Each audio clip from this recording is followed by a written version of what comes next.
Welcome, everyone, to our podcast, Serving in Business. This is your host, Steve Ramona, and I'm fired up and excited for my next guest, S.J. Barakony.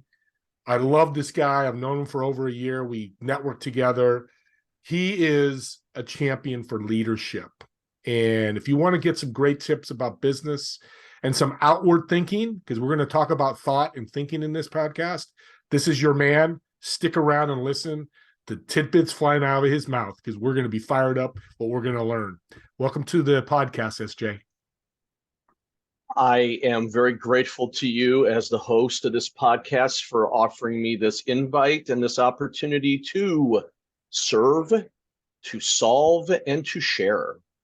Now, did I say your name right? Because I know I had a challenge with that. You did. You did. Thank you for honoring that, sir. And again, I'm glad to be here with you and your audience. Awesome. I just give you all the admin stuff first, get it out of the way. We're good. Now let's get some great stuff from SJ. You talked about thinking before, and it really caught my eye before this podcast. How'd that develop for you, and why are you going this path with thinking? Well, something I believe is a missing element, Steve, in business, and you can also certainly apply this to other parts of society and culture, is there's always going to be a part of us, and it's not bad or wrong. There's always going to be a part of us that's going to react or reflex to situations, right? That's okay. Because if you didn't, what if a tree's falling and you need to get out of the way? You're about to cross the street and you see a car barreling through the intersection. Totally fine, right? So reflexing and reacting has its place. But when it comes to business and being able to move from survival to significance, that continuum, and in the middle, you can call it success. Mm-hmm. I truly believe that the missing element, and it's not nearly as hard to understand or grasp as the 11 herbs and spices are, is thinking. So how did I get there? The short answer to that is I came to a realization that there are three different ways that people can glean new information, which can become knowledge, and then that knowledge does have the potential to become wisdom. The three ways are as follows. You can be schooled, you can pursue credentials or be credentialized, and lastly, and this is what I pursued, and that's what truly led me into the thinking arena, you can be a lifelong learner and be deeply, holistically educated. So once again, just to put a quick little cap on this, Steve, before we would move on, please, folks, understand that schooling, pursuing credentials, and lifelong learning education should not be confused for one another. They all are different. Great points. That's why I have this guy on. He really thinks deeply about this stuff, which I think is important in business. Now, go over your bio, which I didn't know, but I've known you for almost 2 years now, 12 plus years in self-directed education. And we called you champion of leadership. Two powerful words, champion and leadership. How do those tie together, or do they? Well, I think being a champion is not necessarily winning, as John Wooden taught us, but it's doing your very best. It's the effort. It's putting in all the who you are into something and knowing that you're not always going to win, because winning can be transitory and winning can sometimes be losing, especially if you violate habit 4 of Covey. Okay. So that's the first thing, is framing what a champion is. Second piece. This is not original thought, but with regret, Steve, still too many people don't get this. So I'm going to have to emphasize it. And I'm going to hope that it resonates with your audience, is Leadership is not a position. Leadership is a skill, a soft skill, a interpersonal life transferable skill. If you understand and grasp that, you can transfer that skill from organization to organization to organization as an entrepreneur by delivering your very best as a champion into that culture, into that workplace, and you have now fused those two together. Well, when we've talked about this before, now, audience, you're hearing it. That is something I want you to keep in mind, that it's a skill. And let me ask you, SJ, let's take it down that rabbit hole, which I'm excited to do. So that means when you talk to people, or I talk to people, they say, I can't be a leader because it's a skill. We can be educated on it. Correct? Absolutely. And I was, okay. Let me give your audience an example here. And again, we're skirting these topics because these topics by themselves can be hour or 2 hours by themselves. Yeah. When I was in a credentialist environment known as college university, okay, because whether we like it or not, most colleges and universities are corporate prep centers. Yeah. They are not teaching entrepreneurship and lifelong learning. Okay, now there are exceptions, and we don't have time to get into that today. But like most citizens who did pursue that, I was in a corporate prep center, and part of my major, my major course of study, folks, was in economics fused with, and here's the word, management. Notice, leadership was not a part of the credentialist curriculum, okay? But then somewhere along the way, people get this idea that you can take management and step into the chair of someone who's leading, therefore you've automatically become a leader. It doesn't work that way. Leadership is a skill that you develop. It's almost as if you are learning how to cook better, okay? Maybe you're one of those people in Steve's audience and you don't feel like you can cook well. Well, can you learn how to cook better and cover a lot more types of cooking? Absolutely. Can you learn how to become better at editing video and develop that skill? Absolutely. Leadership is no different. I personally believe that there are 4 types of leadership, 3 of which are where the skill is exercised, and the 4th is that very limited case where there is some positional framing, but the vast majority of the time, the other 3 are what predominate. I love this, and this is why I'm excited to get on, audience and people listening, because I'm going to ask you this, SJ. So you're saying management. Of course, we know leadership is important because you're managing people. It just is in the word. So that's no different if my wife says, hey, go change the brakes in a car, but I have no way of doing it. That's no different than making XYZ person a manager and saying lead a staff of 20. Is that what you're telling me? Absolutely. You need to separate these 2 things, because the management of something, for what I've learned over this 12 plus years of lifelong learning, the management of something is more of the deploying of resources and pulling in what you need into the overall equation, the overall situation, okay? But now where the leadership kicks in is the human side. It's saying, okay, these are live flesh and blood people. Chances are they have a different personality type. They have a different social archetype than you. They have a different temperament than you. They have different life experiences than you. They have different dreams and vision than you do. So now how do you lead people that are all over the map like that? It's not managing them. It's managing the intangible resources. Like, you need chairs for all of them. You need technology for all of them. You need to put them in a situation where if it's 100 degrees outside, you probably should keep it around maybe 68 or 70, right? That's the resources, that's the management piece. But the leading is the skill that you develop, like you're pumping up your muscles.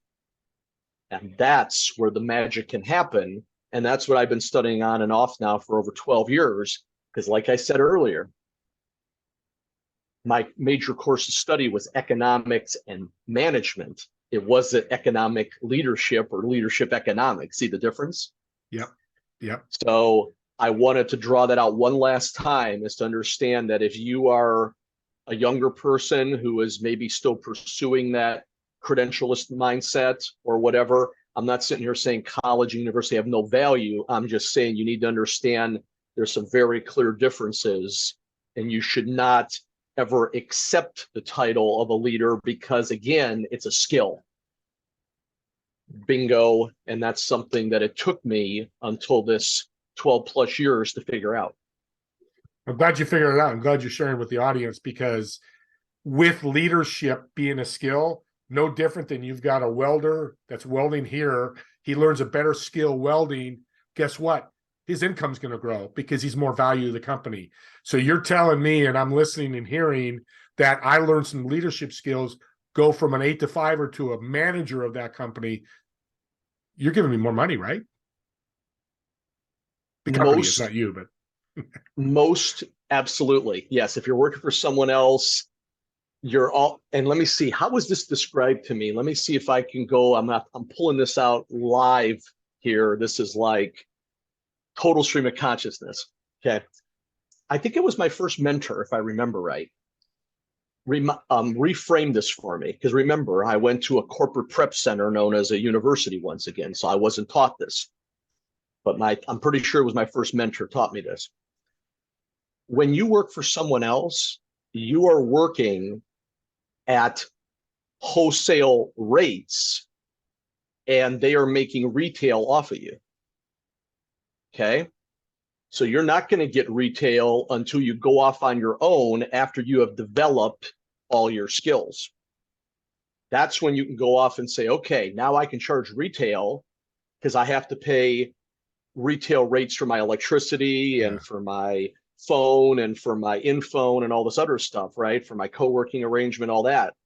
But so if I'm paying retail for those things, I should be able to get retail back, but I shouldn't automatically get it until I've developed my entire suite of skills, and leadership is one of them.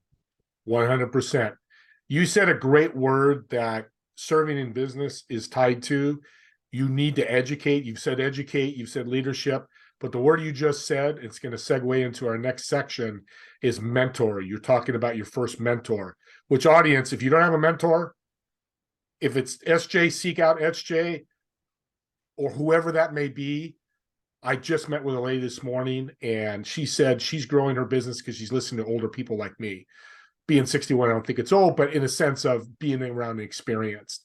But let's segue from mentor, because I think that's huge for everybody, is your favorite book. Yeah. And why that book is your favorite. What has it done for you? Oh boy. I say say, oh boy to that. It's a tough question.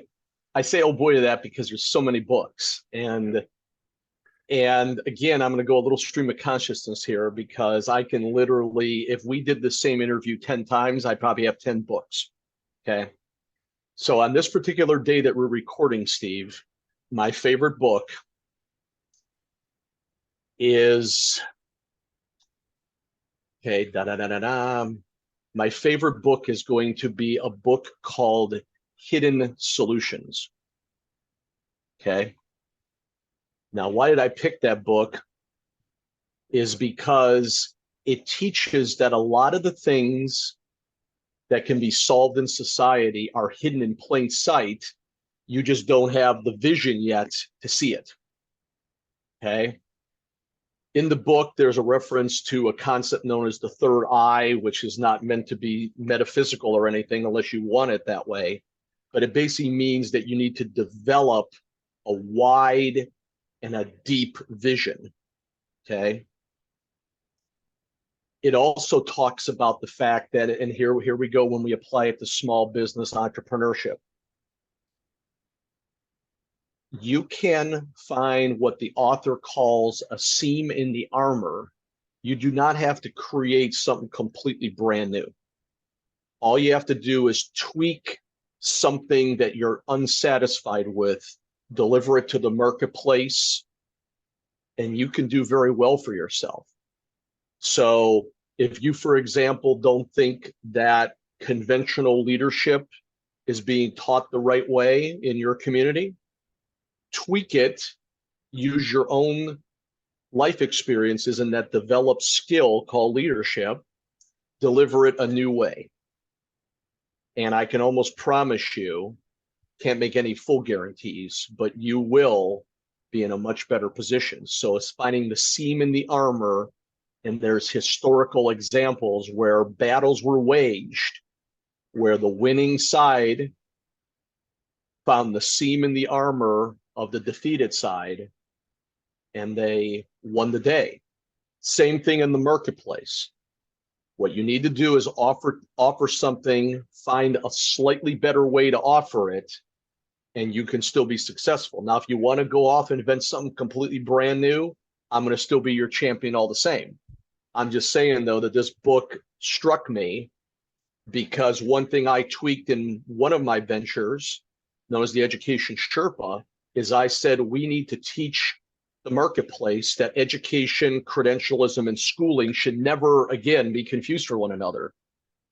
That's not a huge revelation, but it's enough of a difference that I've been able to carve out some market share from it, and I've been able to guest on other podcasts and such, because again, it's something that a lot of people still haven't heard. So there you go. That's what I'm getting at here. He's making some great points. SJ's information will be on the chat. I'll have him announce that here in a second. You did mention the co-hatch. I do want you to promote that because you're excited about that. Tell us more about that. Of course. I chose today, Steve, to use this as my backdrop. This happens to be a picture taken at the very first location, cohatch, cohatch.com.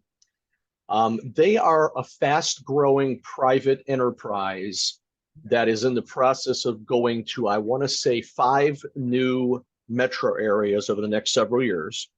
But they started in the metro area that I live closest to in Central Ohio, known as Columbus.